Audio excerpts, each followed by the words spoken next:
How's it going, guys? Oscar with another video. Just giving you guys a breakdown of a trade that I took on the week.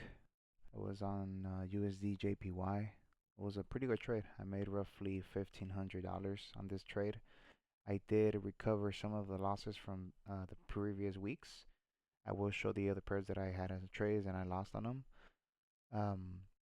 But for now, I just wanted to do a quick breakdown on this USDJPY.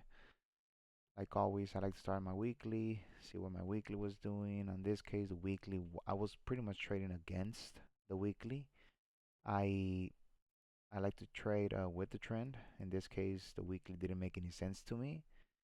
The daily was more appropriate for this trade.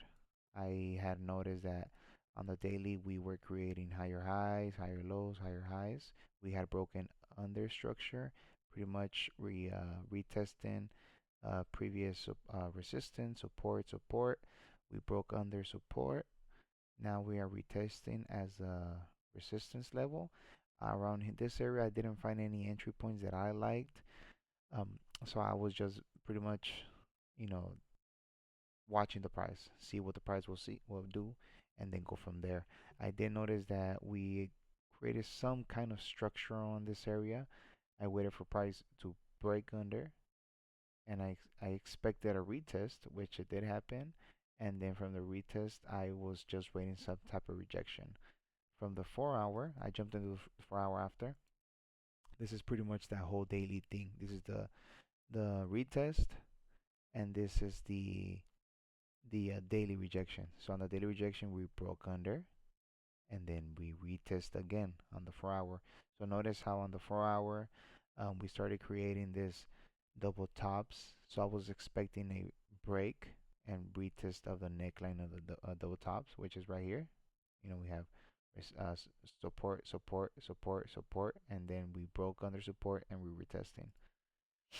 On the 30-minute, it was pretty easy to spot this one, man. I already noticed that the whole time frames on the daily time frame was bearish. 4 hour was very bearish, and I was just expecting some kind of price action for me to enter this trade.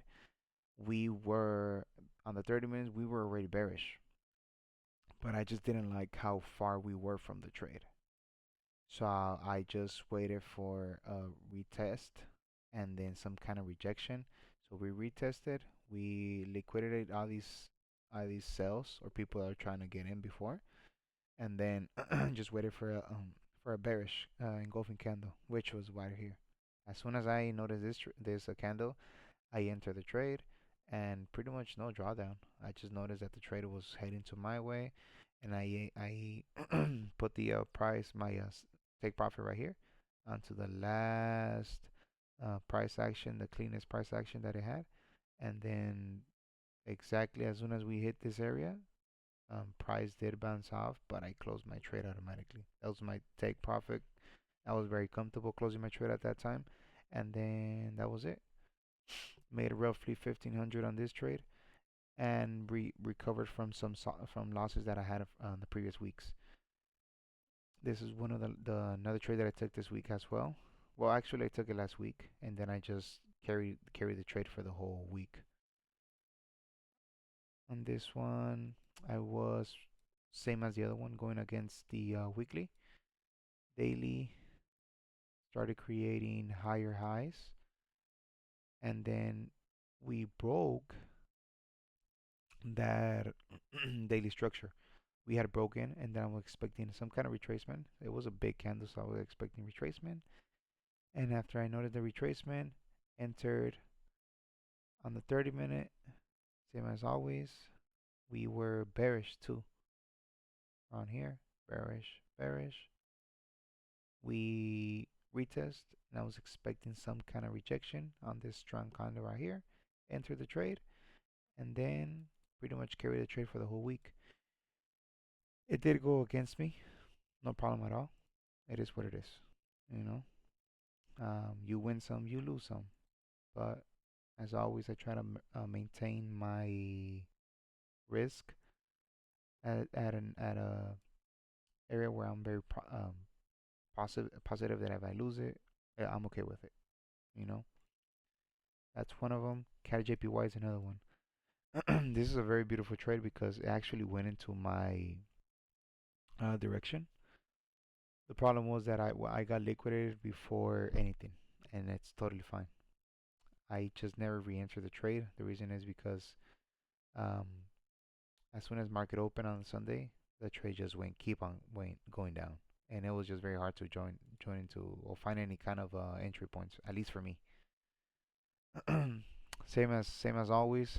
I believe. Oh, in this case, we were bearish, weekly bearish, daily bearish, 4-hour bearish. Everything looked perfect, and I had my whole area of interest was in position very nicely. I just entered the trade before it was ready for me. So that it is what it is.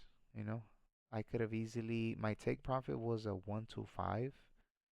I could have made some very good money here, man. But it's okay. Overall, price did decide to go all the way down into this area price line, which was 1.106, which would have gave me a 1 to 9. That's a very, very big trade right there. But it is what it is. And then the last one that I took was USDCHF. I'll probably be looking into this trade to get into buys for next week. I will be looking for this one. But same as the other one, weekly was bullish, and I decided to go against the trend, you could say. But it is what it is. I noticed that price was creating higher lows, higher highs. We did break under, and I was just expecting a retracement, like always. Expected a retracement. I could have avoided this trade. Normally, I like to have a retracement, and then I like to have some kind of daily rejection. I never. By the time I noticed that there was no daily rejection, I pretty much was already taken out. The trade was already invalid and everything. You know, I'm not a perfect trader, but the reason that I went into the trade was because of this price action. The 4 hour was bearish. We came into retracement. We rejected the area of interest pretty strong. So as soon as this 4 hour closed, I entered the trade, put my stop loss above this I believe it was 5 pips, and then just set my TP right here. I was looking for a 1 to 2, and that was it. Pretty simple trades. Nothing too crazy. Trades that I would take over and over. Um, I lost roughly around like 3%, you could say 15%, whatever it is. But if you can see right here, I did get a 3.5 risk to reward. Technically, I'm up 0.5%. So one trade recovered for almost about, I think it was like 2 weeks of losing, and that is that is totally fine with me. I could take 3, 4 trades, and I can still recover just in one trade. And that is the importance of having a very good risk to reward and just understanding what are you doing. But yeah, I mean that's pretty much for today. It was a quick breakdown on the trade that I took. USDJPY made roughly $1,500, and then I'm pretty sure I will not be interested on this trade no more. I don't like the rejections that it's giving me. So I will do another breakdown of my charts of the markets that I have here. See what looks more important to me. See what I'm trying to put my money into, and then go from there. Go ahead and follow me on my social media. Subscribe, and if you want to see more breakdowns like this, and I will improve little by little. If you have any comments, please leave them below, and we'll go from there.